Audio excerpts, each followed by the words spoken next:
Everyone, and welcome to the Own Every Piece Big Sis, Little Sis panel. We're so glad that you can join us for World Contraception Day.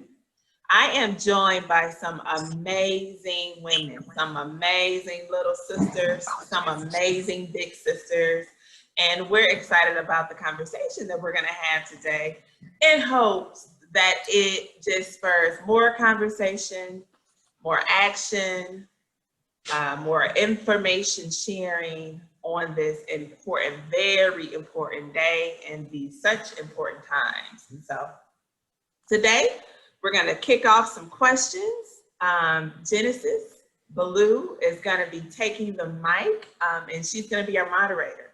You may hear me chime in with some follow-up questions every now and then, or some kind of, probing questions. But we're ready to have some fun today. So thank you all so much for joining us. Thank you for having us. Yeah, hey, yes. And you know what? Let's go around. I want everybody to introduce themselves and just say, hey, I am, and I'm big sis or I'm little sis. Let's do it that way. So we'll start with Kathleen. Hi guys, I'm Kathleen Navarro. I am one of Own Every Piece influencer. I have been on the campaign for almost 2 years now, and I'm just super excited to be able to get reproductive health information out to young women, especially in my community, the Latin community. I feel like we need campaigns like this and we need to talk about this stuff. So I'm just super excited to talk to all of y'all, and let's go. All right, and you can tag someone. Just go ahead and tag someone. Okay. Oh, DJ Supastar. Oh, my little Kathleen. I knew it. Hey, y'all. I'm DJ Supastar. I've also been with the campaign for 2 years. I think it's great. I am team big sis all the way, even though I can relate to the little sis, the littles out there. But I'm just happy to be here. And yeah, let's get it started. Pick somebody.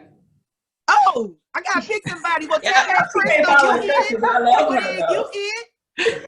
Who? Crystal. Crystal, let's get it. Yeah. Okay. Hey, y'all. My name's Crystal Wall. I am the owner of Crystal Wall Fitness here in Houston, Texas. And I have been an influencer for the Own Every Piece campaign for 2 years now, along with my other sis. Yeah, so, and today I will be on Team Big Sis. I just got to say this, that when Gabriel asked us about kind of putting some ideas out there as to what we should talk about next, and I thought it was extremely important to have this big sis, little sis chat, because I felt like looking back on my life, like I just wanted to be able to share some of the things that I learned and over this time, this lifespan, that I could share with the younger me. I felt like it was important. So I'm excited about this big sis, little sis chat, because the little sis, they need it, and the big sis, we need it too. Yeah, because they have tricks. Right? Share.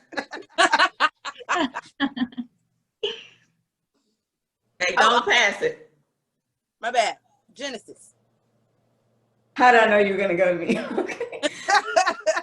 What's up, family? It's your girl, MC Genesis Blu. I am a hip-hop artist, psychotherapist, motivational speaker, and I'm guessing that I have been with Own Every Piece 2 years because I came in around the same amount of time as the other ladies, and I am blessed and highly favored to be here because I love discussing things that have to do with empowerment of women. And so, and these people on the panel are so dope, and we're gonna have great conversations. So I'm very, very excited. I want to hear from Anitra. Let's go. Hey, I'm Anitra Beasley. I'm outside, so it's starting to rain really hard, so it may be loud. So let me know if it's too loud, and I will change locations because it wasn't raining a minute ago. But I am an OBGYN who's been in practice for about 10 years now, also with a specialty in family planning. And I am so excited to be here and be part of Own Every Piece. And I think I've also been with the group for about 2 years too. And then I am gonna go to Dr. Richmond. Hello, everyone. I'm Dr. Teriya Richmond, also known as your total health doctor. I'm a board certified family medicine physician, and I think I'm on the Big Sis team, right? Okay. So I'm on the Big Sis team, even though I feel like I should be on the Little Sis team. Does that make me a medium sis? Maybe a medium sis. Middle sis, middle sis. Tonight, I am the Big Sis. I'm in between sis. I'm in between sis. Yeah, there's a thing. Yes. Yes, ma'am. So I am so honored and happy to be here. Sexual health, reproductive health is my passion. I love women's health, all generations. And so I'm excited to have this conversation tonight. Last but not least. Hey y'all. Hey. Hey. So I feel like I'm like kind of new to the squad. Welcome. This is my first time being around such amazing women in this same group. I think I've met each of you all in different settings over the last year or so. But my name is Raisha. I'm the founder of EveryDopeGirl. You wouldn't normally ever see me on the EveryDopeGirl site, but we empower, we uplift, and we support women all over the world. I was in corporate, but now I'm a full-time student, which is crazy. So I look forward to this discussion about reproductive health and all the greatness while I'm on school insurance, grad school insurance. But I am team Little Sis and really excited to be a part of this conversation with y'all. And then I guess I'll pass it back to Genesis Blu. Oh, Gabriel, jump in, Gabriel, introduce yourself. Hi, I'm Gabriel Cole, and I am on the Own Every Piece team for marketing. I've been a part of the team for about 1.5 years, and it has been so much fun, so many new experiences, and I've been able to learn so much about reproductive health, birth control, women's empowerment. I mean, the list goes on. So I'm going to be here today representing Team Little Sis and giving my perspective as a young lady. So I'm excited. All right, Kim, you ready for me to just jump in, or you want Jump in, let's go. These are really great questions. Like, so I love all of them. So about these questions. Let's get to it. So this is for both little and big sis, and even the middle sisters like myself, because I ain't on either side. Ladies. Okay, at your age, which my other question was, we're not sharing age, right? We're just little and big sis right now. I think that's very important. That's very important to know, because not everybody wants to give away their age. But at your age, what is your overall perspective about birth control access for women? So do you want to do it, whoever jumps in first? Do we want to raise a hand? How do we want to do it?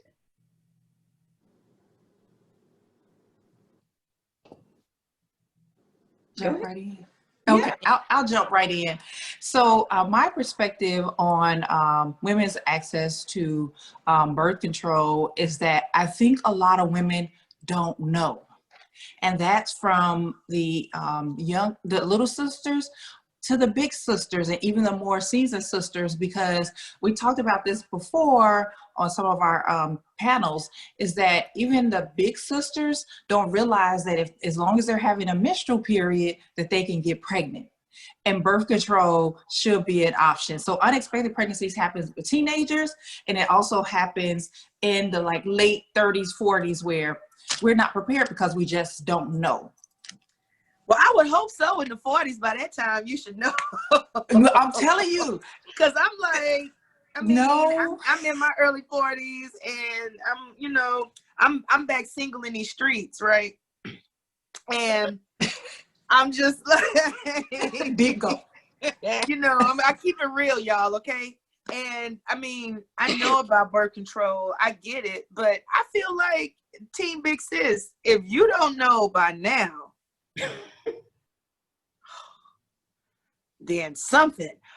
But I know there is a select few of people that might not know what's available for an older woman. That's the thing, and I think it had. Oh, I'm sorry, Anitra. I was just gonna say that's the thing.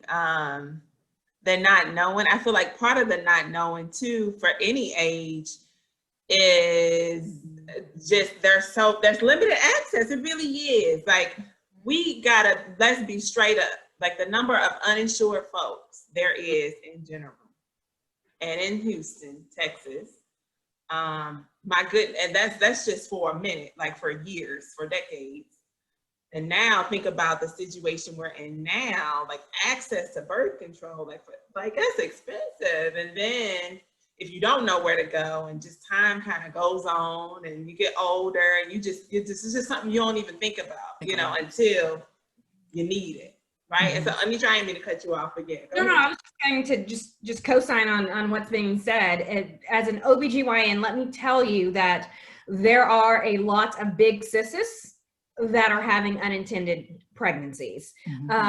It's it happens in younger people, it happens in older people, it happens in everybody, but I think it's knowledge, I think it's access. And I think as you get older, sometimes you get busy, and for the little sisses, you may not be able to imagine that there will come a time where, you look around and you're like, when was the last time that happened? And if it's not happening that much, then you're not thinking about what you're going to do about it when it happens.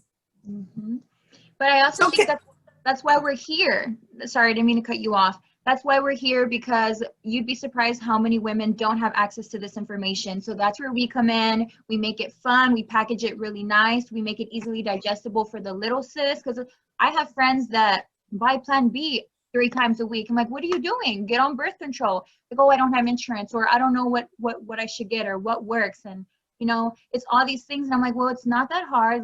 I feel like I and my friend group am the one, we need to get you on birth control. Why aren't you on birth control? Plan B 3 times a week? No, that's not how you need to be. I was like, I have the implant, and I'm a big advocate for young women, whether it doesn't matter how old you are. If you're having sex, you need to know your options and know where you can access all of this stuff from. I would say, just piggybacking off of what Kathleen said, so like little sisses, we are split between half of us are working and have insurance, and the other half are, I'm on this path to entrepreneurship, and with entrepreneurship comes lack of insurance.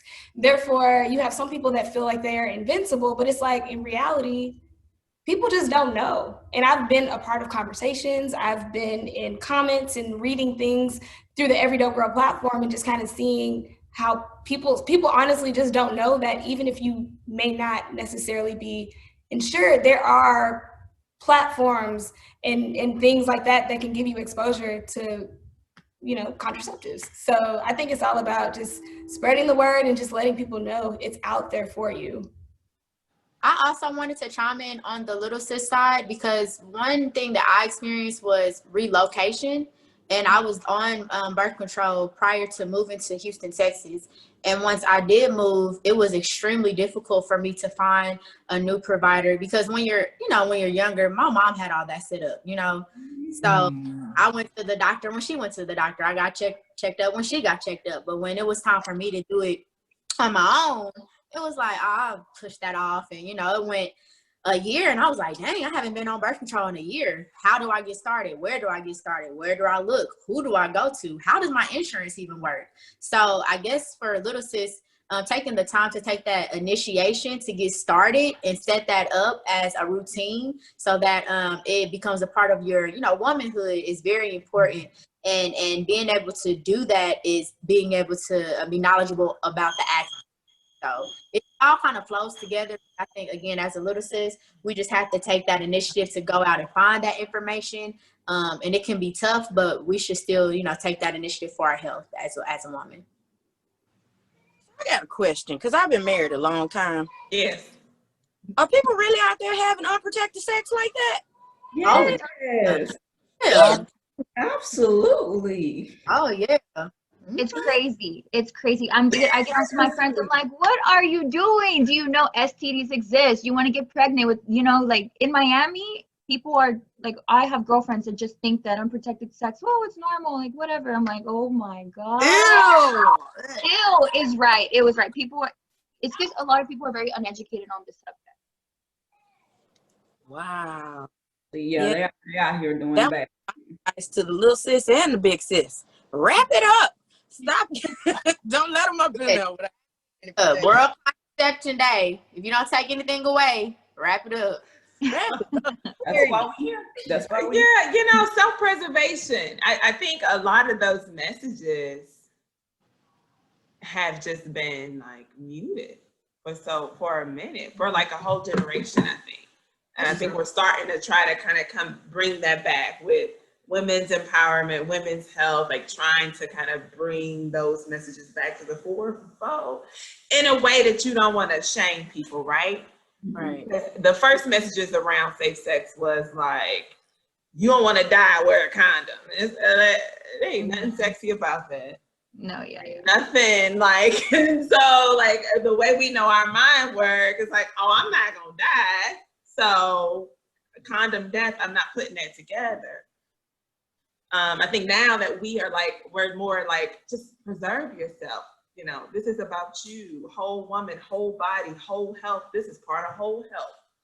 I think those type of messages we need to say more for folks so that it could just become part. Because just like us, it's like visceral reaction, like, yeah. Well, I mean, people don't even, equate that. Well, it's because we also, and we can't ever, I always got to say my piece. We always have to connect the physical to the mental, right? Because it's a self-love issue going on too, right? So if I don't love myself, then it doesn't matter who I'm sleeping with. I don't care because I value myself. But that's a whole nother topic. So yes, right along with the physical is the mental aspect. Let me get in. These questions get a little bit deeper each time. Come on. Just to know that. Okay, so this is for both little and big sis. Do you feel, no, here's a good one. How have things such as religion and birth control impacted you at your age? Look at her face. Kim, you go first. Wait, has religion impacted what? With what? Birth control. How has things such as religion and birth control impacted you at your age?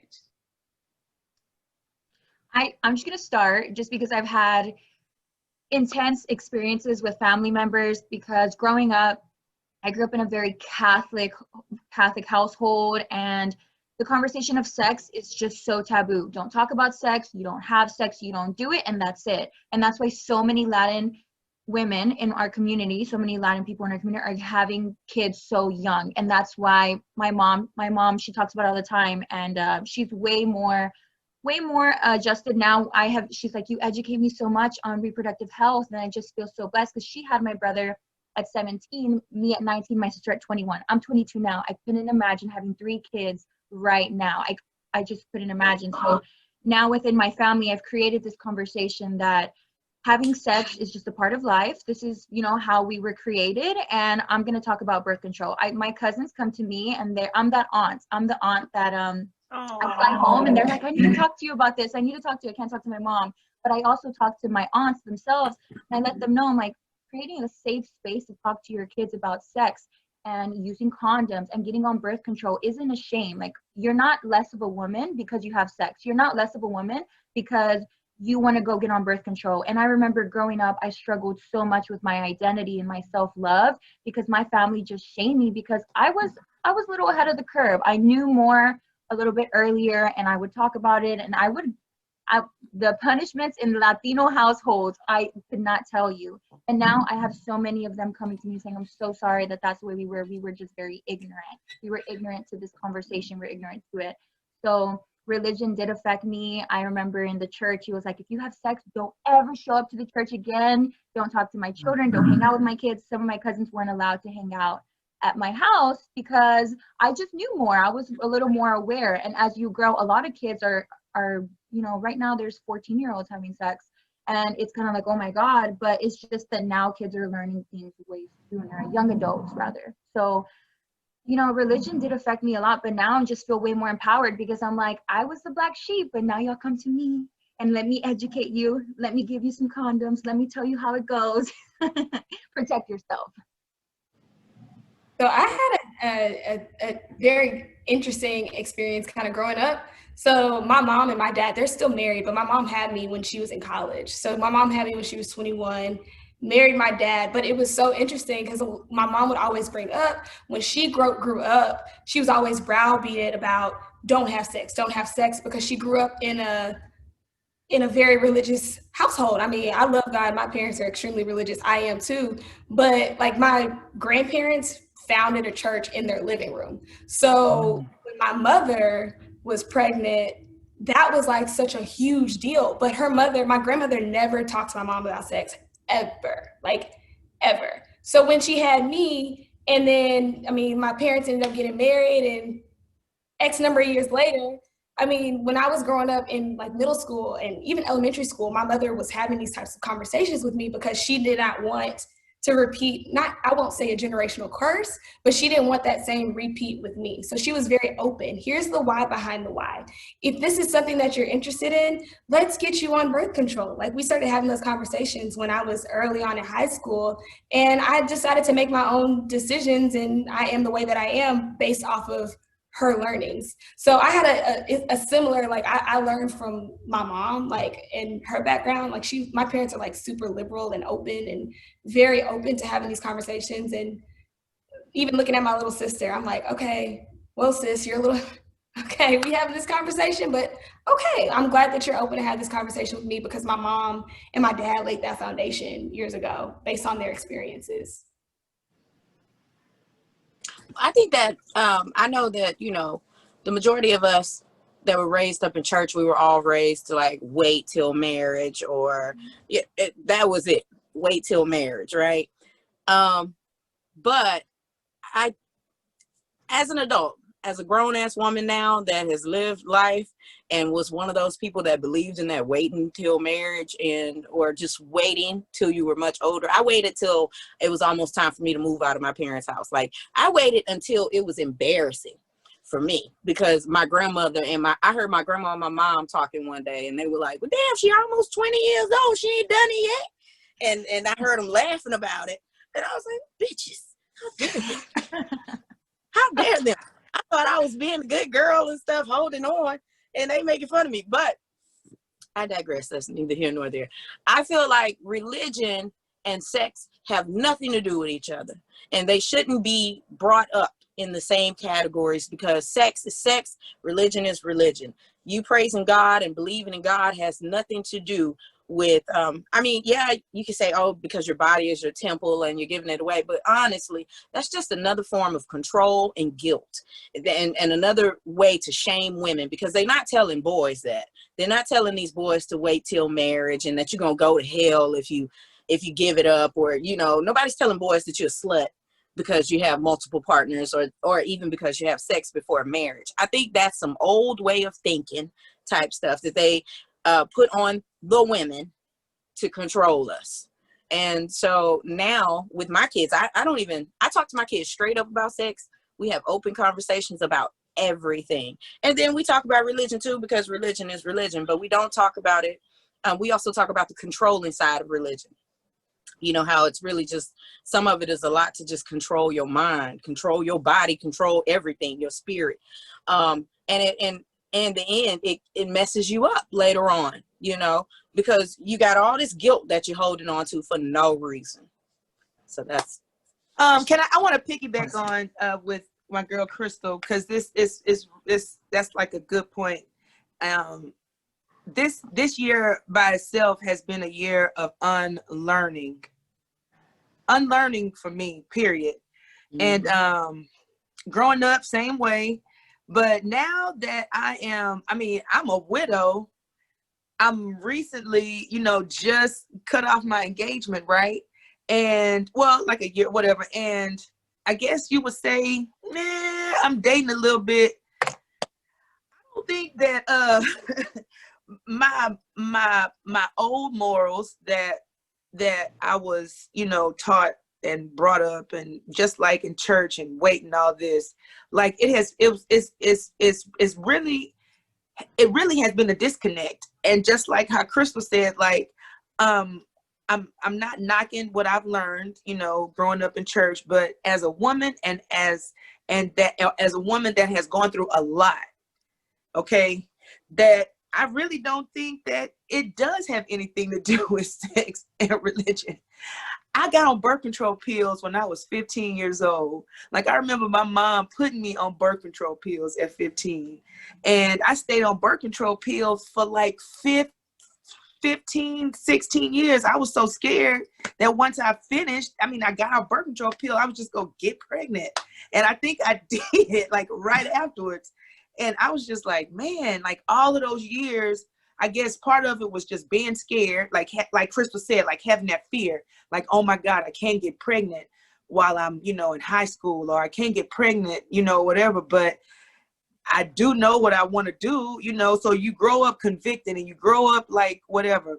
Here I am, just like I'm trying to talk to Zoe. I have a 16-year-old daughter. She doesn't even want to talk to me about this stuff, which she probably has the coolest mom on earth.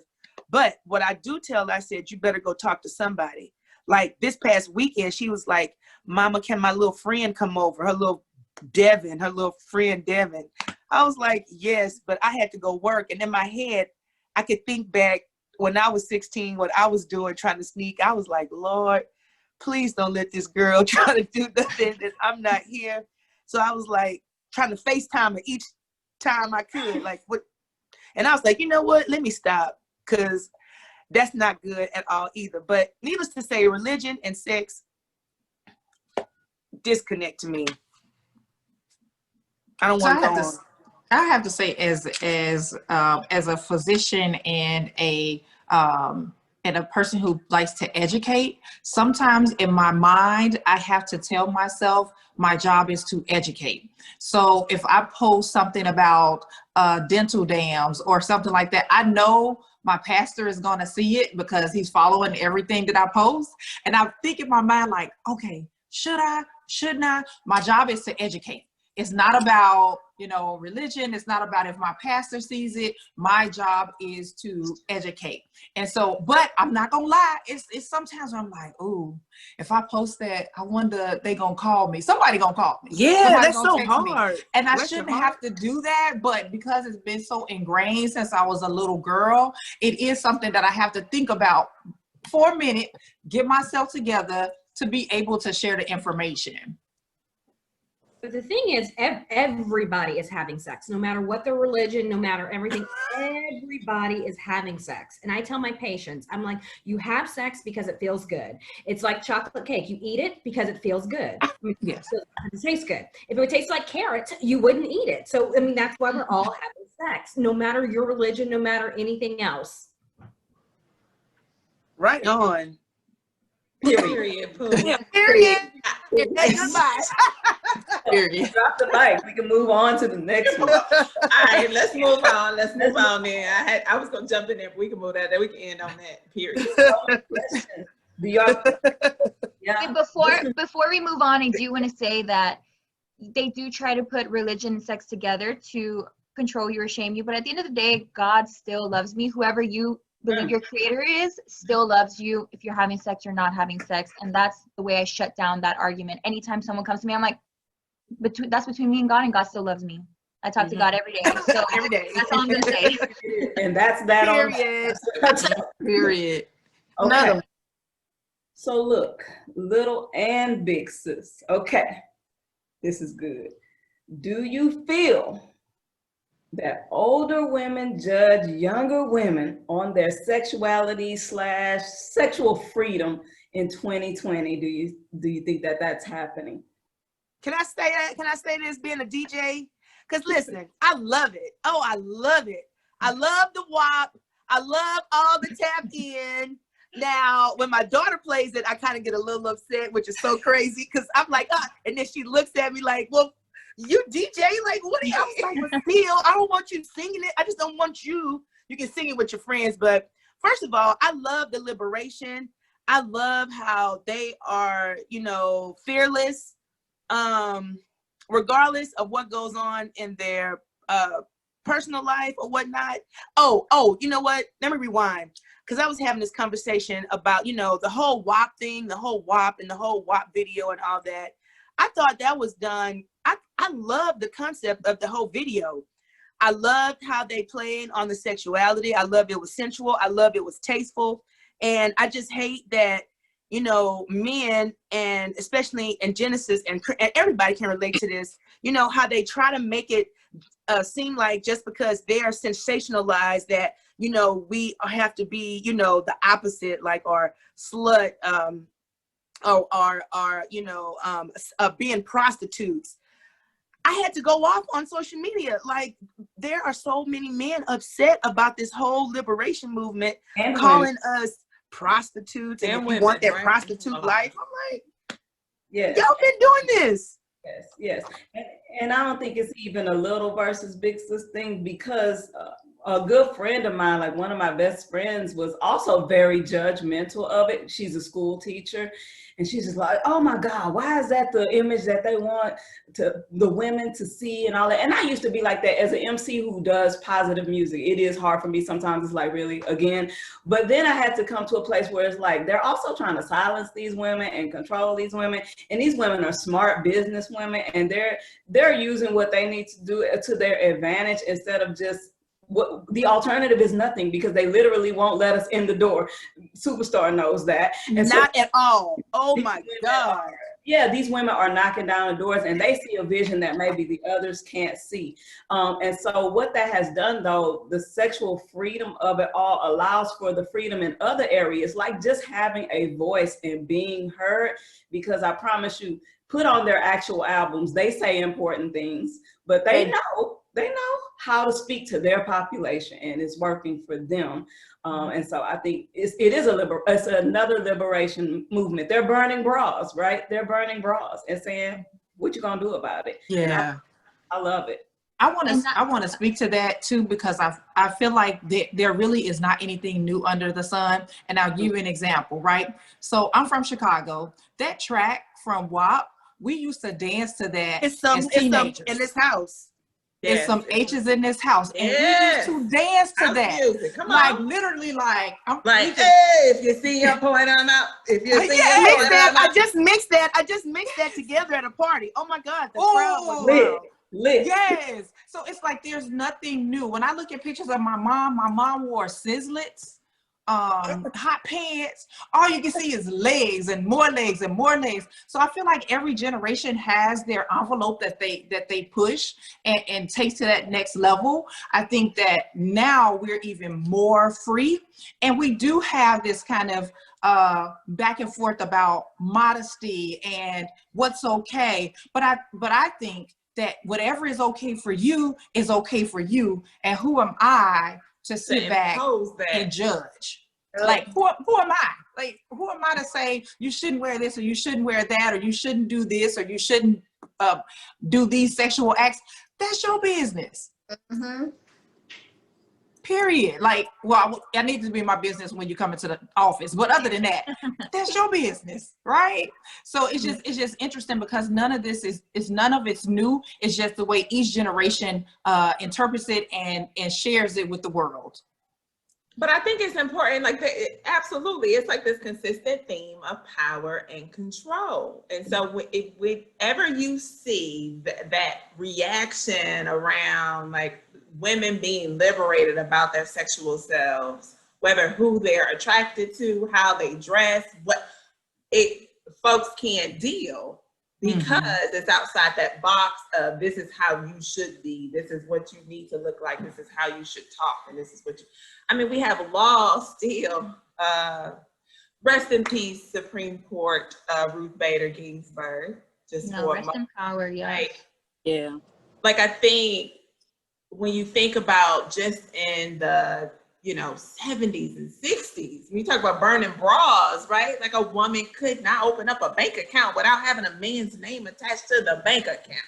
Mm-hmm. And so this control over our bodies, our lives is real, and we got to continue to push, because I think this is just the tip. Some stuff is just like, we think about that now, like a bank account, like, what? That's insane. No. But like now, like, this is the tip. Like, we have to continue to push for this body control. No. A lot of women don't realize that when they react in a negative way to other women being sexually liberated, that's internalized misogyny. That's because men have told you can't do it and you're scared to do it. A lot of the times, a lot of women you know, they want to dance to WAP, they want to twerk in the club, they want to do all that, but they feel ashamed. They feel shameful because that's what society has told us, to be ashamed of showing skin, to be ashamed of being sexually liberated. So at the end of the day, I'm gonna keep twerking a WAP and twerk my little booty like a peach, okay? Yeah. And I want to ask, because a lot of, just focusing on WAP, a lot of the controversies that I seen via social media was from men. And even with the whole recent news about Cardi B and Offset like separating, the first day, all I seen was men joking or making comments like, oh, I guess the WAP, or it's probably because of WAP. If she wasn't out here whopping it up, then she'd still be married. And it's like the connection between a woman's sexuality and her value in a marriage. What are we doing? I think that Kathleen hit it on the nose. It's like a lot of women base how they want to act or how they want to be seen on the perception of men, and in 2020, that's just dead. Period. I agree. And can we add that my husband just chimed in too, because he was listening in the background, and he was like, yeah, but men can say it because they've been saying it for years. Men have been talking about WAP for years, but they have a problem with women talking about WAP, their own WAP. But Right. yeah, but men been rapping about it for years, and it's okay when men rap about it, but it's not okay when that too. Or making music in general. Yeah, he said men rap about raping women for years, or making it's coded language. It's coded language. Yeah. Yes, that control, that ownership, and all that is embedded, right? Slipping what in your drink, and now you can't think. Like, come on, that's like. But I know it. That's why they get pissed off, because we're taking it back. So now Cardi B is like, yeah, I want to do this, and what, so it's like, you can't control it because I'm choosing to do it anyway. Now what? And that kind of makes guys mad, right? Because rape is about power and control. It is not just about sex, right? They want to have that control, and when you take that away, they're gonna feel some type of way about it. It's really that simple to me. Because what other reason under the sun would you have a problem with a woman talking about her own body parts? That don't make no sense. No. My thing is, where was this energy like with Uncle Luke? Like, where was the energy? Like, the same concept, but to a woman. Like, I saw on Facebook, actually, I have to like take myself out of like these Facebook wars, because I can get in some comments and be like, but somebody like this lady I went to A&M with was just talking about how Cardi B was such a bad representation of women in society. And I literally wrote out a comment to this non-person of color. I said, what does Cardi B have to do with the money that's in your pocket? Why does it even matter? What is it? What are you doing as a woman to uplift society, to be bashing another woman for what she's doing? So like, I just had to like log off of Facebook, because I could have gone all night about that. Facebook is the most, people in the comment section, I get so heated. I'm like, I need to log off. Because, in and person. This is not the time to do it right now. I know this is not the time, because we're in Virgo season. And listen, I know for Sagittarius, we can't take it. I went off on somebody on a text message. I was like, I'm sorry, but we in Mercury retrograde. Right. Oh, don't tell me about that. I don't want to hear it. Y'all ready to go on to the next one? I do want to add that so many people say that Cardi B's not using her platform for good, but with all those billions and millions of views that she got from that video, she turned around, went on her Instagram, and she talks about the current climate. She tells her followers, her supporters, go out and vote. She tells young people that probably wouldn't have registered to vote, hey, register to vote. If you're my fan, register to do this, do that. So she is using her platform for good, and she knows exactly what she's doing. That video got her a lot of attention. And what does she do with that attention? She's talking about positive change on her Instagram, on her social platform. So same with Megan Thee Stallion too. She telling people to vote too.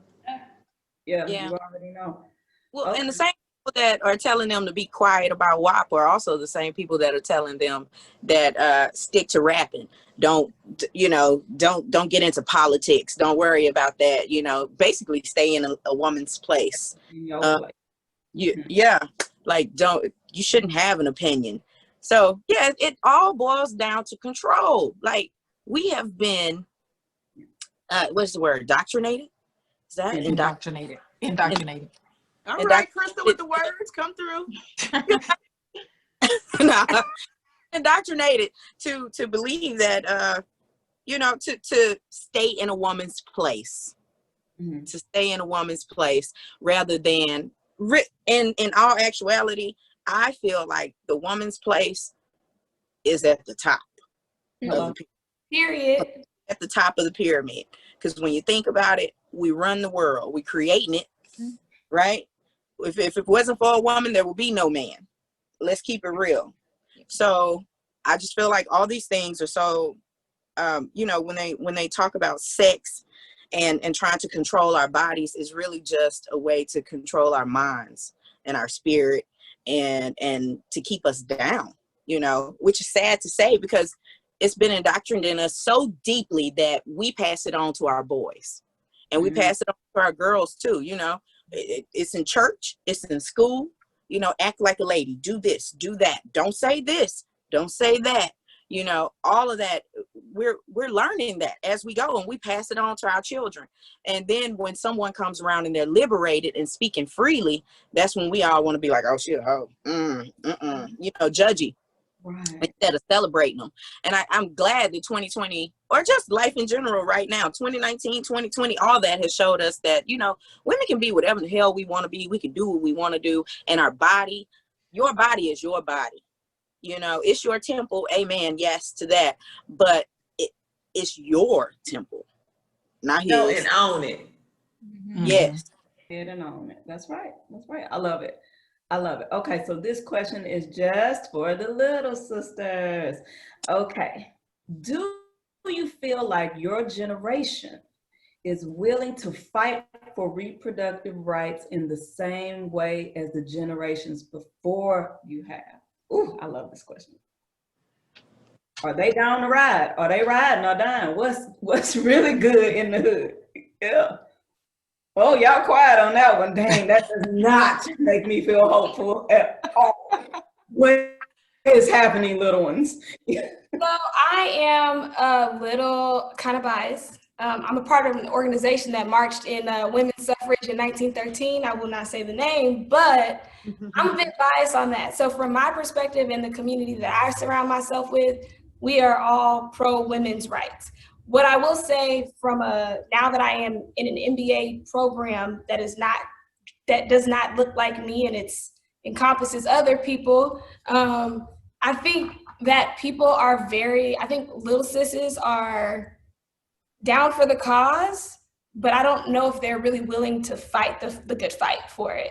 I think sometimes social media can kind of play into that. We'll play a good game and say we're for this, but sometimes there's not a lot of action behind it. So that's just kind of speaking from both sides and playing devil's advocate. Now, the women in my tribe and the women a part of EveryDopeGirl, we gonna fight for women's health and women's rights and, you know, women's reproductive health. But I think there's like a gray area for what are you doing it for, and are you really doing it for the good of women and paying it forward? So that was like an all around I don't know. I'm gonna piggyback on that and say I 1000% agree, because in my everyday life, I have a full-time job and, you know, I'm around people that are not, you know, in groups like this where we are educating ourselves and we're always advocating. And in my everyday life, I do come across women that are not leaders, not doers. They're just talkers, or they're, you know, they're riding the wave, they're floating through life, and they don't see that all of this does affect our lives personally. Everything reproductive health. What just happened with the Supreme Justice who just passed away? I was at work and I was so distraught. I had to go to the restroom, get myself together, because I know that directly impacts me. I know that could directly impact my little sister, my kids when I have kids. So that's why I'm so passionate about it, and I am here ready to do the fight. And I do think that social media and just smartphones and the instant gratification that my generation, I'm 22, so I'm Generation Z, the instant gratification that we're so used to is just really, really messing with our heads. And it's just, you know, affecting how we go about life and how we take action. Because a lot of people can post on social media, but what are you doing behind closed doors? What are you really doing? Are you advocating for change? Are you educating yourself? It is our responsibility as women to educate ourselves on this stuff. And just because, you know, a lot of women might have insurance. A lot of women don't want to be on birth control, or they want to have kids, or they don't care. They think that a lot of the stuff doesn't affect them. So I will say that my generation, there are women that I surround myself that will fight for the change. My best friend is constantly fighting on social media and in person, fighting for change, advocating. And those are the women I want to be around. But then there's also environments that I have to be in that I'm not really necessarily around women who are doing the fight and doing the deeds that, you know, we as a group, we as a collective decide to do and go out of our way to do and take time out of our everyday lives to work towards. I'm going to chime in after Kathleen, and I'm just going to give it a hard no. I don't think that our generation is willing to fight the fight. I don't think that we're concerned with it to the degree that the previous generations were. And the worst part of all is that we're not nearly as knowledgeable as previous generations were. I think that we're very privileged, and we're very, I'll say the word sheltered, I guess, in a sense that we just don't go looking for the information. It's like we kind of all live in our bubbles. And like Kathleen says, if it doesn't directly impact us in our bubble, to what we think at least, then we don't really care to do anything. I think it's a lot of false like hype around trying to be involved for social media, like they stated, but it's not a lot of action behind it, like they said. But I think that the difference between our generation and older generations is it's not like a life or death situation in our opinions. I think that back then, for like the right to vote, it was like very, very important to those generations because they were still fighting for so many things. It was still so many things on the line versus our generation. It's like, okay, I'll vote, I won't vote. It wasn't like a life or death situation to us. That's how we perceive it. And so I don't think we just don't care as much. Now, that's not speaking for everybody. I do know that there are groups, but the majority, I don't think is just invested and is knowledgeable about what's really going on outside of Twitter and Instagram. One thing that I'll add to what Kathleen and Gabriel said is the thing about it. So I'm a millennial, and Kathleen, you are a Gen Zer. Yeah. A Gen Zer. So I think the challenge is right now we're starting to jump on the bandwagon of change. A lot of us have been very passionate about it for years, but just kind of given the recent killings of George Floyd and Breonna Taylor, it's almost like we're like behind the curve. So now we are, you know, the government is looking for a new SCOTUS, and it's like we should have been informed of what this meant and what the implications of that were 2-3 years ago, as opposed to now being like woke about it right now. Yeah. And I think that's the challenge. I think as a generation, Z and millennials, I mean, we are big on instant gratification and also moving very fast. I think we'll get to that point where everybody will jump on the bandwagon and we will figure out a way to create change very fast. But I feel like in terms of the things leading up to creating change, there were mountains moved prior to change being implemented in the 60s, in the early 90s and things like that. Now you might see a lot of bandwagon little sisters and little brothers jumping on, and hopefully, you know, it works in all of our favors. But I think there's like a lag, and people are just kind of jumping on to just change in general, regardless of like any topic. Mm-hmm. Yeah. And I really think a plan of action for us as empowered little sisters is to talk to other little sisters, little brothers, and give them a call to action. Okay, so this is how you feel. If this is how you feel, what you're posting about, what are you going to do about it now? What is your part in doing? And I try to, in my friendships, my relationships, to always educate and never belittle. And if the conversation is coming up, I'm like, well, this is how it is, and I want you to know what I know from my experiences and from what I've learned and researched. And I want to let you know. And I've actually have changed the perspectives of so many of my peers just by talking to them, and not in a condescending way, just by saying, but what are we going to do about it? Let's get to work. Yep. Because we're getting ready to turn up on Friday and Saturday night, but we're not here calling to action. We have the time. You have the time to what you want to make time for. You will make the time. So I think as little sisters and big sisters, it's just kind of talking to our peers and sharing. When someone sees you being empowered, they're inspired to be empowered.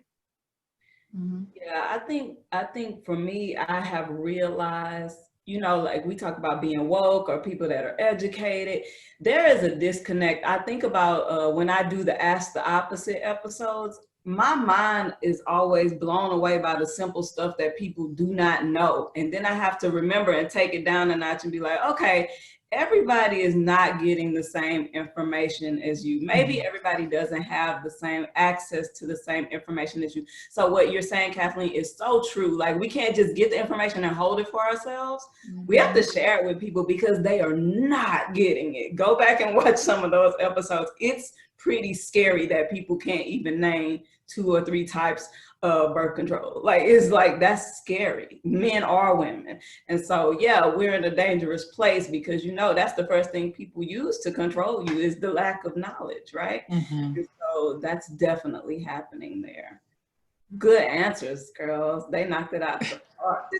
Y'all did. Like, Anitra, go ahead. Oh, I hear you. I think one of the things is, you know, thinking about what would happen if it went back. And I think that's part of what happens with the little sisters is they don't recognize, yes, we need more access. There are so many things that we need, but what happens, you know, if you went to your doctor and they're like, no, sorry, you're not married, you can't have birth control, or I'm sorry, you have an unintentional pregnancy and you just have to stay pregnant. Like, I think part of it is just not realizing how bad it could be and what you're fighting for. And how close we are to that. The How whole close we are. abortion and stuff. But if I can, Right. but I think I'm so glad, little sisters, y'all being so honest, because I, as a big sis or elder millennial, I don't know if I'm middle sis or big, I'm like elder millennial or like little extra, I don't know. Anyway, I think we also have to hold a mirror up to ourselves as big sis, because in addition to like the younger generation feeling like maybe it's performative wokeness, maybe we just post and saying we down, but we don't know what to do. Then I have to say, oh, what didn't I do? Or what didn't the generation before me didn't articulate well to be able to pass that torch or be able, or so that disconnect didn't happen. And I think about civil rights, I think about how even the generation before us was like, just get your education, go to school, you're gonna be successful, you're gonna make it. Like, that was the message versus like this true like social justice advocacy and like taking away judgment and we all human and Black Lives Matter in 92, you know what I mean? Not 2014, like those type of things. And so it makes sense that it feels that way. It makes total sense to me that it feels that way. So it's like, okay, now what we gonna do? Like, aunties, big sis, little sis, nephews, what we gonna do? I also think that the thought of that there's not an immediate sense of danger or there's not an immediate sense of harm, that we should be able to, without judgment, be able to share that information, because we know, and we're seeing this in so many arenas, that sexual health and reproductive health are public health crises, right? And it really doesn't matter what age you are. If you don't understand that, then there's a very good chance that you may succumb to that in one way or another. So we're seeing it in childbirth. We're seeing it in, you may think, oh, I don't need to go and get my pap smear. I don't need to go see the doctor. But the reason why we ask you to come in is so that we can either prevent things from happening or to catch things early. And the best way to do that is when you're young and vibrant. Listen, I remember my homegirl told me, she was a little bit older than me. She was like, you better keep exercising, girl. That body not gonna last when you in your 30s. I'm like, whatever. Now I gotta work out 6 days a week. It's like, whatever. And she tried to, but I think we have to do more of that. And we have to, as big sisters, we have to be more vulnerable and share, hey, this was my experience. It's a lot of secrets, y'all. It is a lot of secrets. And it's generational, and we have to be able to have those conversations so that our little sisters can know that they are at risk for a lot of things. And not going in to see the doctor, not being able to have access, or having access and not using it. It's really, really important that we have those conversations. And like you said, and act on them. Like, be an example, honestly, in your real life, not on social media, in your real life. Exactly. I love it. Yeah. And I do want to say is that is so true, because I've had insurance. I started having sex, and I didn't go get a regular checkup until almost 2 years after I started having sex. And now I go at least every 6 months. And the only reason for that is because I'm a lot more educated. I have an empowering group of women like you. You women have literally, every time we talk about things, now when I go to the gyno, I know exactly what to ask. I know exactly that I should feel comfortable, that I shouldn't be shamed. You know, now that I moved to Miami, I went to Planned Parenthood because obviously my main provider is in Houston, and I was being shamed. I was like, I'm just here for an STD checkup, and I don't believe that I should be shamed. And I would have never known that it was in my right to feel that way unless I had the Own Every Piece crew that has empowered me and let me know my rights and what I need to know. So it is all about educating ourselves and not gatekeeping that information. This experience could be something embarrassing. And I told my girlfriends, I'm like, it was almost 2 years, started having sex. It was 2 years later that I went to get a checkup. That's not okay. You know, whenever you're having sex, you need to make sure everything is going on. You're all good in the hood. And I tell my friends that, and I could take that as embarrassing, or I could use it as a teachable moment. I'm like, I just want to let you know from my experience, and I want you to do better. And I want you to know that these are within your rights. Beautiful, beautiful. Okay. Big sis, I love this question. At what age do you feel you took control of your sexual health as a grown woman? Ooh. Like Kobe said, ooh. Yeah. For me, I took control of my sexual health at 19, almost 20. 20 I did, because I didn't want my mom taking me to the doctor. I didn't want to be embarrassed. Didn't want her all up in my business. And I just also felt like I was an adult, so I made an adult decision to have sex. So I needed to make an adult decision to go and get my well woman and take care of my body, you know. So for me, 1920. I don't know. I think for me, I'm still doing, I don't know. It's like, repeat that question one more time, Genesis, so I can get the right. You said what age, right? What age? Did we take control of your sexual health as a woman? I'm still taking control, honestly. Like, I am still taking control of my sexual health. Like, man, I guess, you know, talking about insurance and working for yourself and, you know, stuff like that. I recently, to be honest with you, like, I kind of like, I would rotate with insurance. And it really wasn't until, recently, 2016, I had 2 miscarriages, like within 9 months, like within like it was like February I had a miscarriage, and in August I had a miscarriage, and I was like, what is going on with my body? And you know, come to find out later, you know, not just fibroids, but you know, just probably being in with the wrong person at the wrong time, just in a mental space. But it's like now I'm still taking control of my I guess sexuality, because you know, shoot, like I told you, I guess being back single in the streets, I don't want to catch nothing. And listen, I'm gonna be real.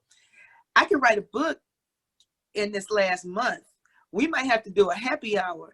I mean, the way these boys slide in your DMs, and then they think, I mean, I have had, this might be too much. I'm sorry, you can edit it out, Jennifer.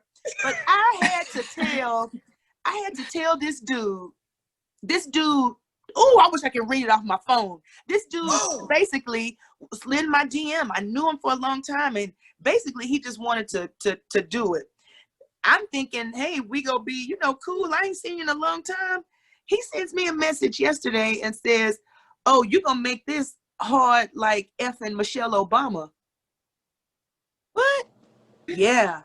And I went completely off. I said, let me tell you something. I'm not hurting for the D. I'm not trying to catch no more bodies. I'm good. And I'm not just looking for that. Why is it that, I mean, these guys out here, I mean, they sending these, you know what, pics? I am like over it. I don't even think I can handle it. So I'm still taking control of my sexuality. And like Kathleen kind of made me, you know, think, you know, I'm learning from my little sis. I need to go ahead and make an appointment probably tomorrow. You can hold me accountable because I do need to go get a checkup. I need to get an STD checkup. I haven't been the last year. And she just made me feel so bad, like every 6 months. Like, we do need to do that. And as, we all need to have our mammograms too. Mm-hmm. So it's like, I'm still taking control of my sexuality, and I'm 42. Like, I'm still, I don't know if I should get on birth control pills or not. But I'm just like, you know, I don't know. Yeah. No, yeah, it's a process. Listen, I think like you said, Genesis, don't laugh at me. Genesis is laughing at me. No, it's been real. I think like you said, super, like even like this year, 2020 was a year of like sitting still. For a lot of people, it was a year of unlearning. I think that is just in general. I think it just was kind of like put on us even more this year. But I think it's a process. Like for me, I would say it's maybe my early 20s, maybe when I got, for me, it's tied to insurance. I'm not even gonna lie. For me, it was tied to like having like a consistent like insurance and knowing that I can go somewhere and get something. Because before that was like stops and starts and fits and somebody talking crazy to me. I can remember as a teenager and being sexually active, and the way a provider would talk to me was horrific. Like one of my first experiences with like just going to an OBGYN, I was like, I don't ever want to feel like that again, like ever. And so like, I don't think I went back for years, like not until like, I was almost done with undergrad, like college. Like, oh, okay, now I got a good job, or I'm in grad school and I got good grad school insurance. So how can I pick somebody that I feel like I can talk to, or I feel like it's not talking to me in a way that is belittling. Mm-hmm. And so that I think became kind of like that freedom of like just being able to just, hey, somebody I can like feel like I can trust. Mm-hmm. And now let's get this show on the road. What I need to keep coming back for. And so yeah, I would say maybe like 22, 23 for me. But as Superstar said, I think it's still an ongoing process. Because we have a journeys in our lives, like when you think about motherhood, when you think about like, okay, now we're talking about something a little different. So what does that relationship with my provider need to look like? What does that ownership need to look like?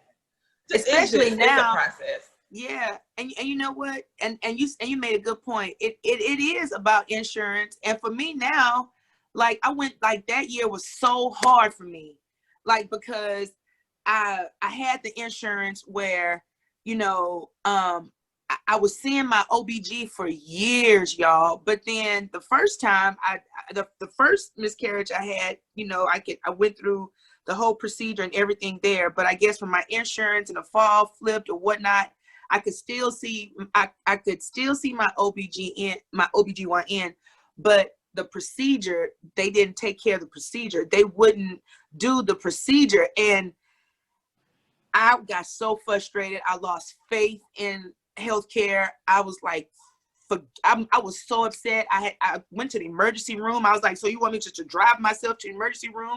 Like, it was so emotional. It was frustrating. And I don't think I was so upset. Like at that point, I was like, really? Like I miscarried, but I still got to have this because of my insurance. And I still to this day don't really have a real, you know, good OBG anymore that I could just trust, that I could just be like, hey, listen, shoot, I done messed up. I done had sex with like 2 or 3 men, and what I need to do. Yeah. Like I need to find that. Genesis, don't laugh at me. Like I'm being real. No, that's so important. That like, revelation is so important, maybe y'all right? Too, maybe y'all. Yeah, like both of y'all can be my doctors here. Because yeah, like seriously, like it's like I'm starting all over again. So to my little sister, sometimes in life you start all over again. This has to be like my third. So it's like this is like my third chapter, I guess, starting over. You know, I guess dating, relationship, or whatever. And I ain't trying to be weak in these streets. So I'm sorry, Genesis, don't laugh. Not in that kind of way, but you know, I do need, you know, women that are 35 and up. We do need, because I don't want to be on birth control. I don't want to take a pill every day. Is it the patch? Is it, you know, just rolling with your own condoms? You know, what is it, doctors? Like, seriously, let me ask y'all, like, what do y'all recommend? So I'm glad you asked. I wanted to answer the question about what age. I was like Kathleen. I was an early bloomer. So in my teens, I had my first doctor's visit with the adolescent medicine doctor. And my mother took me, but she was like, ma'am, I appreciate you bringing her, but she's my patient. I need to talk to her. So I'm going to ask you to leave so I can talk to her. And it happened to be that she was a Black female. And we know that we do better when we have doctors that look like us. It's just the facts. And so she was able to have those conversations with me. You know, are you having sex? If you need birth control, if you need condoms, if I need to check you today. Like she was able to have those conversations with me. So I was empowered as a teenager. But I do think that it's an ongoing process, right? It doesn't start at one age and then you're good. You know, I'm married 13 years, but when I go to my doctor, don't assume that I don't need an HIV test. Don't assume that I don't need to be checked for just because of my demographics and that I'm married. No, check me. Because we have to do those things. We have all of these assumptions, but it's so important to be able to have a trusted relationship with a doctor so you can say, girl, it was a hot girl summer. And be able to say that and not feel judged and feel comfortable so that we can do what we need to do medically to make sure that you're okay. But how many times did you went to the doctor and you thought you got a full panel and they didn't even check HIV test? What? Right? They're supposed to do that each time? So at least once a year. At least once. At least. Really? At least. The CDC recommends ages 13 to 65 at least once a year. Wow. Yeah. No, you'll be so surprised. Some of the things we find when we actually look for them, right? Yeah. So no, I'm just, Supastar. You got an OB-GYN, you got a family doctor on here. Yeah, I'm calling y'all built-in tomorrow. doctors. I'm dead serious. Tomorrow, I'm dead serious because I'm dead serious. Like, I just want and just even for my daughter, like right now I'm taking care of my parents. Nobody's taking care of me. I need to know if everything is together, like straight up. Like, so don't worry. I'm gonna get y'all's information, set up my appointment. I got insurance now.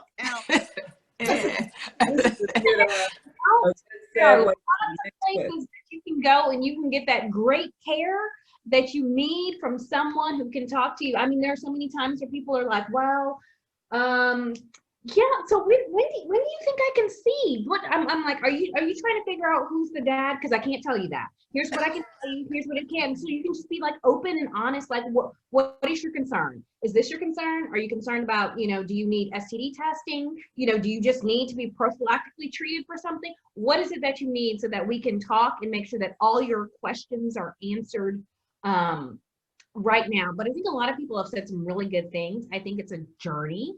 I was a little bit of a late bloomer, so I wasn't having sex till I was in college. And I think that from the beginning, I took control of that. You know, we could go to student health services. I was always on birth control. I was like a health services rep or something. So I had a big bag of condoms all the time that I could myself.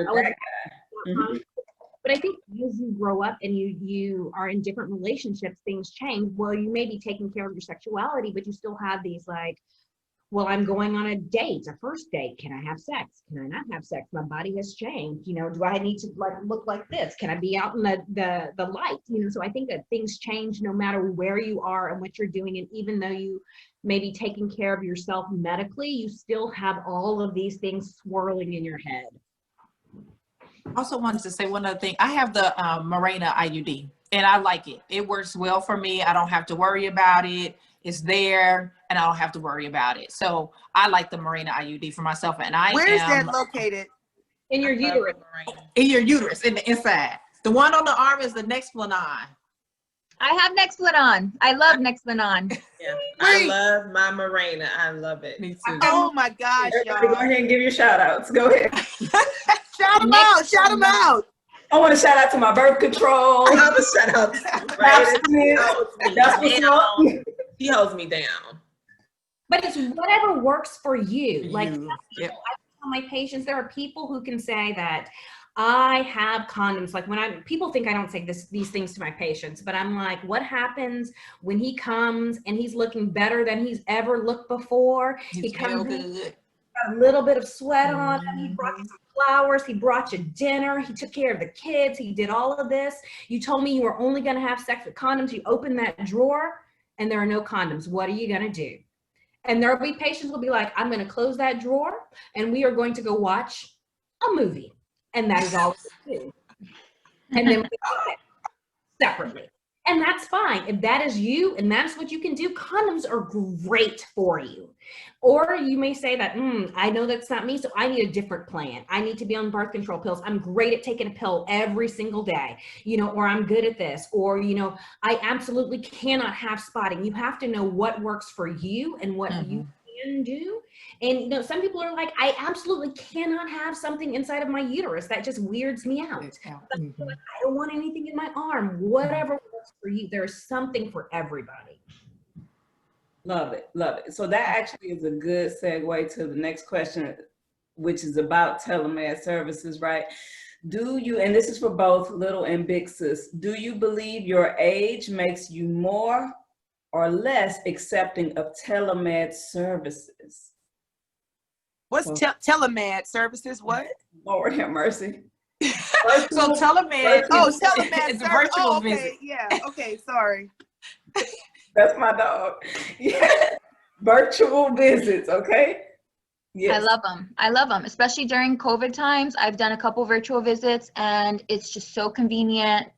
I love them. And I think that the fact that we're always on our smartphones, now I have no excuse. If I need to talk to a doctor, I can literally call a doctor. I like to be in person, but I mean, it is what it is. I can't touch my doctor. I mean, I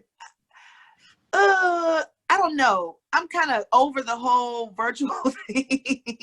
I've taken my parents to doctor visits, like I said, but I mean, it is what it is. Yeah, I'm of the opinion, like I have gone to the doctor in person, even in the midst of COVID. I'm just kind of old school. Like that's when my old soul just like, yeah, I'll do it because I have to. I support telemedicine. But what is it though? I know, like they can't touch you. Like, what is you can take a temperature? Like I have to take my own temperature here. Exactly. Your symptoms? Well, no. So I guess, well, for wherever you go to, I mean, whatever, like I've had to give my parent, take temperature, blood pressure and everything before we actually log on to the actual call. You doing it yourself? Yes. What if you don't feel ready? Exactly. The wrong information. That's why I'm over the virtual. I'm like, I know I've talked a lot, but there are things that make a good virtual visit and things that don't.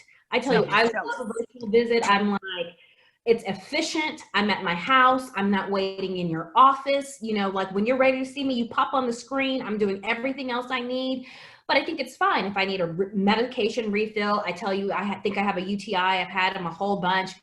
I know what I have, and I just need a conversation and maybe a medication. But there's other times where you're like, I need someone to look at my discharge. I need someone to like touch me, see me. I want to tell you something where I want to know that we are in a room together. And even though I can't see anyone, I don't want anyone on that side of you. I don't want anyone walking through my door. So I think it can go both ways.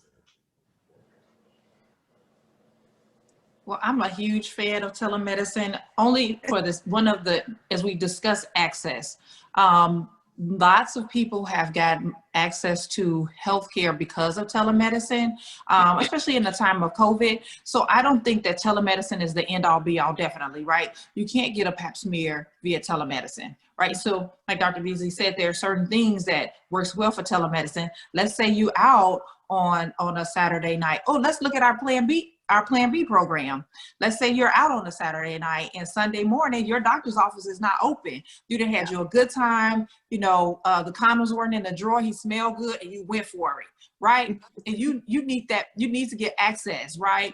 So in those situations, you could potentially benefit from telemedicine, but your wellness examinations, your needs or desire to have that one-on-one, for sure, I think is going to always be there. But there are times where telemedicine is the jam. You like, oh, every time I pee, it burns. My PCP don't have any appointments on Monday. Let me just go and hit up the doctor real quick and give me some antibiotics, and you may be able to set an appointment to follow up later. But in that moment, it actually does help and provide access. The other thing I'm thinking about too is a lot of my working women, a lot of my students who can't get away from campus, or who can't leave work, or who can't leave these kids that are on virtual school, and that's a whole nother topic, but need to have access in that moment. It's a gem, but I think it'll be a hybrid. I don't think that, we'll go totally to telemedicine or virtual medicine at any time in our lifetime. I don't think so. It's a great addition, it's a great addition. It's like a side. It's not the entree, but it's a side. Yeah, absolutely. Yes, because my therapy service is booming with telehealth. So shout out to all the people getting virtual counseling. I was against it at first, but like they said, it's like, okay, these people need access to you right then. Of course, if it's something serious, somebody's suicidal or something, that's different. But just to keep this connection during COVID, especially with everything going down, I think it So can I ask y'all a question? So with y'all three doctors in different fields with doing the whole virtual thing, for new patients, how is that work? Are these like reoccurring patients and they just reach out to you like Genesis just for like if they need, I guess, just like counseling one-on-one, and then they whatever go on and find you? Or, Dr. Beasley, Dr. Richmond, for y'all, these like reoccurring patients that y'all are seeing, or are y'all still going to the hospitals? I'm doing it all. I'm doing it all. Yes. Yeah, same here. I think some of it has to do with billing and all of that stuff, but you can have a new or a follow-up patient. It just depends on what you need. If you're a new patient with a problem that can be handled over telemedicine, then yes, that can be a telemedicine visit. But if you're a new patient who has a problem where I need to touch you, feel you, examine you, then that doesn't make a great telemedicine visit. And a lot of patients, I'm sorry. Oh no, go ahead. I was just saying curious. I was going to say a lot of patients too who don't have a primary care doctor are taking this opportunity to just meet the doctor and say, hey, I just want to meet you, know that I have a primary care doctor. So if I ever need anything, I can follow up and I have someone to call. And what I usually do in practice is, so I'm in private practice, so I basically pay for everything. And at some point, PPE, the equipment we needed for COVID, was very expensive, not available. So it wasn't safe to have my patients come into the office, even the new ones. So what I would have to do is have a telemedicine visit with them and then schedule them to come in, to get their lab work done, to see me at a later date. So it's just with the current climate, you just kind of work around the best way that you can. But for new patients, I will take new patients via telemedicine and then certainly schedule them an appointment in the office. Little sis, what advice would you want to hear from older women in regards to birth control and sexual health? Like, what would you want to know, or what did you want to know that maybe nobody told you? I have good grief. One thing that I wanted to know, it wasn't necessarily about birth control, but I really wish that like the process of being pregnant, like the full process, like the beginning, the middle, the after part, the panties, the sewing up the vagina, the ice packs that they put on you, the needle they put in, like, I wish that I would have knew that like way earlier. I feel like I learned about that stuff late, and I'm still like a little clueless about like the pregnancy process, and that's what gives me so much anxiety about being pregnant and having a baby, because I don't know anything about it besides you get pregnant, you had a baby. Even down to like breastfeeding, like I didn't even find out what a doula was until I started working for Kim. So I think that should be like the full circle of childbearing should be something that is communicated and educated a lot more to young women, because I'm still clueless. Yeah, I'm feeling the same. Oh, sorry, Crystal. No, go ahead. I was gonna say, kind of just piggybacking off of Gabriel, I feel the same way. And me and my mom talk all the time, but like she just puts little facts out like each and every year I get older. I'm like, I need everything. I think specifically for me, I mean, I'm an not older little sis. I'm still a little sis, but I'm like older, and I'm very like, you know, focused on my career and stuff. And I wish that there was more information about what does reproductive health look like for women that haven't had kids before they're 28, 30 years old. So like, that's something, I don't know if there's any research out there yet, because our generation is just having kids later, but like, those are things that me and my friends talk about, and it gives us anxiety. Like, I am not married, I am not dating, there's no one right now. There's no potential. I want to have kids, but how does that look in 3 to 4, 5, 6 years? So that's the anxiety in 2020 for us. Let me co-sign that. I love that comment. I absolutely have the same thoughts and feelings. And I want to say that I wish actually that my mom would have started talking to me about all of this at the beginning of my menstrual cycle, because that's when everything is kind of like, oh, we need to start talking. But as I shared previously, my mom did not even talk to me about that. So when I started my period, I hid it because I thought that it was something I was going to get in trouble for. I had done something wrong or bad. So to me, instead, that would have been a great time for her to embrace me and start having woman talks. And so I'd say even before all that stuff, like once you start your period, come on, let's talk. And let's talk regularly, frequently, openly, honestly. That's what I think. Yeah, I agree with that. I really do feel like I remember the exact conversation I had with my mom when I started my period. I said, I started my period, and she's like, okay, go put a pad on. And we didn't talk about any of the things that follow once you start your period, all the hormones, all this, the boy craziness that comes with it. And I do really wish that I had someone to talk to me and empower me and fill me up with all of this knowledge, and just to know that you don't have to pursue every single urge you have as soon as you start having hormones flying here and here and there. And I just wish that I didn't put so much self-worth on who am I having sex with, or if I am having sex, because now I see sex way differently than I did whenever I was 17 years old, 18, 19, 20, or 18 or 19 when I was a teenager. Now I see sex in a completely different light, just because I am so much more empowered, and I do see my body as a temple, and I see things differently now because I know more. Ignorance is bliss. And when you're a kid, or when you're young, whenever you're a teenager, you're just kind of like, okay, whatever, like this is what it is, cool. So I really do wish that I had some of those conversations in my home. And I know now that, whenever I do have kids, as soon as my daughters start their period, or as soon as they start feeling a little boy crazy, or getting into that stuff, I want to have those conversations, because it does make a difference in how you live your life, how you live your life. Yeah, about the baby stuff, they don't tell us anything, prepare us for it at all until it happens. I didn't know that you rip. I had to learn that the hard way. when you're having a baby. I didn't know any of that stuff. I didn't know that you were supposed to wrap yourself back up. Like after you have the baby, you're supposed to wrap your tummy up real tight. I didn't know that stuff. So now y'all know that. Okay. Remember that. That's important to know. I didn't know that after kids. But when you guys were talking, it just reminded me when you talked about how you started your period and your mom just told you to put on a pad. My mom was like totally opposite about it. She like celebrated me and I think she made me a cake and stuff and like made me feel real good. Yeah, like it was empowering. It was like, oh, my little one she's a woman now. And I remember going to school and telling my friends, because I started my period in 4th grade. Terrible.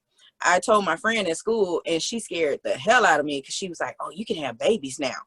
And I just thought like, oh, I better not get close to any boys because I ain't trying to get pregnant in the 4th grade. Back on that.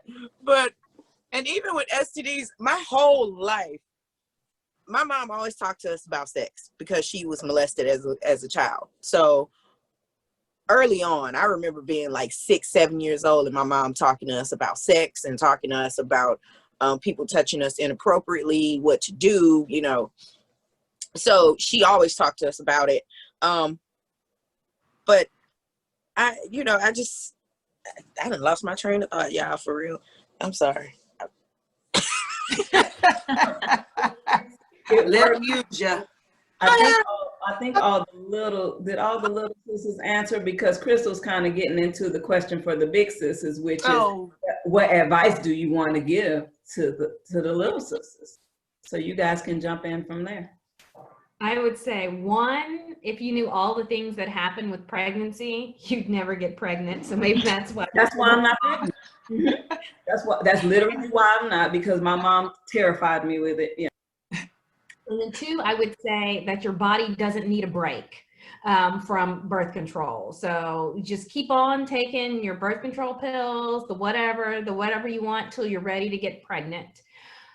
3, I think that there are some decreases in fertility as you get older, but I didn't start having kids till I was in my 30s. I think I had my first kid when I was 32 and my last one when I was 38 or 39.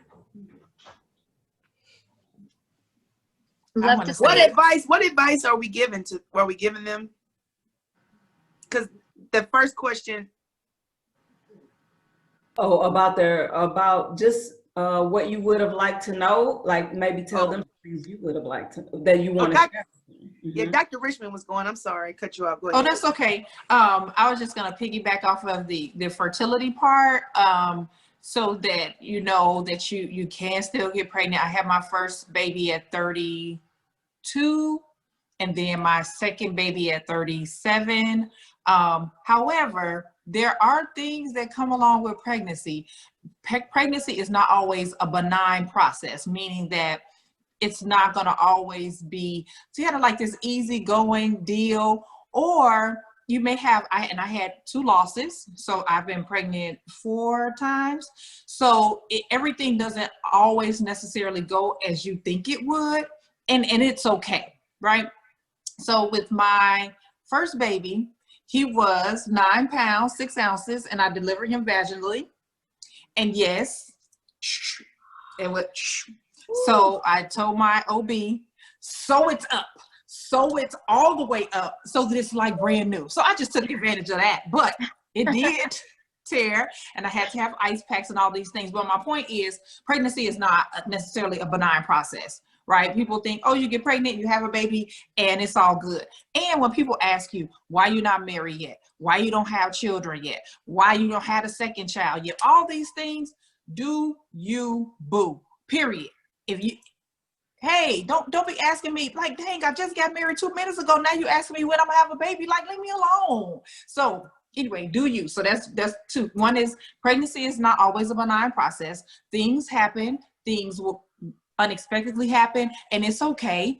And you kind of get through them. And I hope that you have a doctor that's supportive and who will help you get through that process. That's 1. So 2, I was gonna say, do you boo all the time. And 3, I would say, make sure that you do secure a doctor and you go get yourself checked.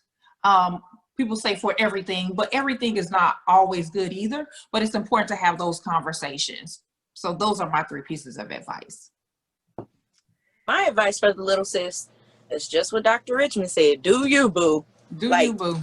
Live your life for yourself, and not what your parents say, not the pressure that friends and family are putting on you to have kids or to get married or whatever it is that they feel like is the ideal life for you. You know what's best for you. You know when you want to have kids, you know your plan, right? So do you, right? Like do what's best for you. And with doing what's best for you, that means getting yourself checked out. That means taking care of your body, doing what's best for you, all you, completely, wholly you, mentally, physically, spiritually, all that, taking care of yourself, putting yourself first, always. That's what I would tell the little sis. Always put yourself first. Like, I'm not saying be selfish in life, but when it comes to your happiness and just you feeling complete, put yourself first. Take care of you and do what's best for you, what you know is best for you. And if you don't know what's best for you, write a list. Write a list out of what you want to achieve, what you want to accomplish in this lifetime, and work around that. You know, if it doesn't go with you, I know a lot of people set goals for themselves and then they go crazy when they don't hit it exactly the way that, you know, they want it to. But really just make a list of what it is that you want for your life, you know, and then go from there. But don't live your life for everybody else and what they got to say. Not your man, not your mama, not your pastor. Do it for you. I just want to say just 2 things. Just be patient with yourself and don't be afraid to start over. That's it. I love it. I love all of that. Nice. I don't know. I don't have anything else to add. Just own every piece. Look, Yeah, I think that's a good start. Own every piece, period. Period. That's it. Period, poo. You have to Little enjoy your life. Enjoy your life. Travel. Enjoy it. When I tell you I enjoyed life, so I did too. 33, and I was like, oh man, okay, I think I'm ready. I guess. Am I ready? Even when I was pregnant, I called my best friend. I was like, I'm pregnant. She was like, you ready? I was like, I am. I was like, are you sure? She's like, no, you ready, Kim? We enjoyed life. Yes. So, heck yeah. I'm serious. Like, don't, and even if you don't want children, like, don't ever like get yourself into that. Oh my God, buy this, buy when checklist. Like, never did that. Ever done that. So don't do it. And just enjoy it and ride it till the wheels fall off. Oh, yeah. That's good. Right on. Advice. Please. That was the last question. That should have been the last question, Genesis. Yeah, I was like, I don't Because really that's the way to end it, Genesis. That's the ending. I have to get approval from the bosses, though. Is that okay? Is that good? No, but that was good, though. That was some good. So keep going. We can keep going. Because there's some stuff I didn't get to get into, but that's okay. Because I'm excited about World Contraception Day. Also excited about Free Plan B. I saw that. actually think contraception should be free for everybody. Y'all, if men could get pregnant, contraception would be free. Like, it would be like fluorinated, like in the water. Like, it would be like, you get the 1 bottle of water that has the hormones in it so you won't get pregnant. Like, True. So I just think it should be free. But we are super excited about the Free Plan B initiative. And as we celebrate contraception and World Contraception Day, you know, always stay ready. You know, if you have a plan B, you should plan A, you should always have a plan B, right? And so, you know, all it takes is a simple 10-minute free consultation with Dr. Richmond. And then, you know, and then you get an awesome kit, just in case kit. We're in hurricane season still.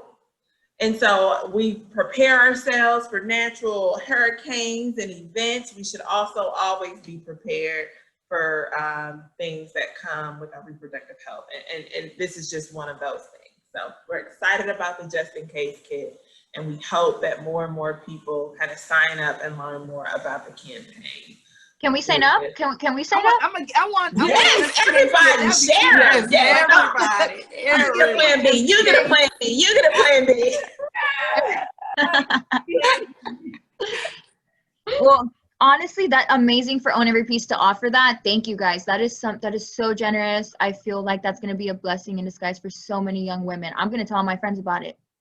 Yeah, that's cute. Thank you. How did I get that free Plan B that was on your story? What's that about? I'm like, okay. Come on, listen, because I know we're getting ready to close out, but I mean, and we'll continue this conversation, because I'm not gonna lie, like when COVID hit and they shut down abortion services, or it was kind of like, oh, this is elective. Elective. Right? Yeah. And so, and I just was sitting in my room like, what?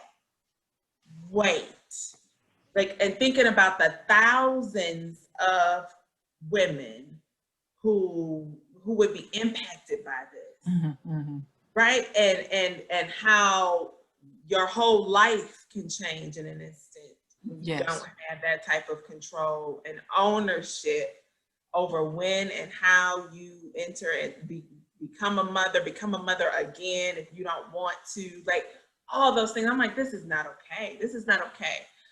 So what can we as the campaign do to kind of do more here around being prepared? There's so many people in so many different situations. No judgment, no shame. Get a plan B. Just because, you know, the powers that be, we don't know what it's about to look like in the next year and some months. That's real right there. That's real. So I think so this is why I want to keep the conversation going, because I feel like we didn't get into kind of like, and we heard it from our little sis saying like, hey, we want to do more advocacy here. We want to talk more about, these are things that are really going to impact our lives. And I think as a big sis, I'm like, yeah, there's stories that I can tell that if there was no Roe versus Wade, like my life would be totally different, honey. You know, I think we keep this conversation going. I enjoy having all y'all here. I think the campaign, we love these platforms and we love having these honest discussions.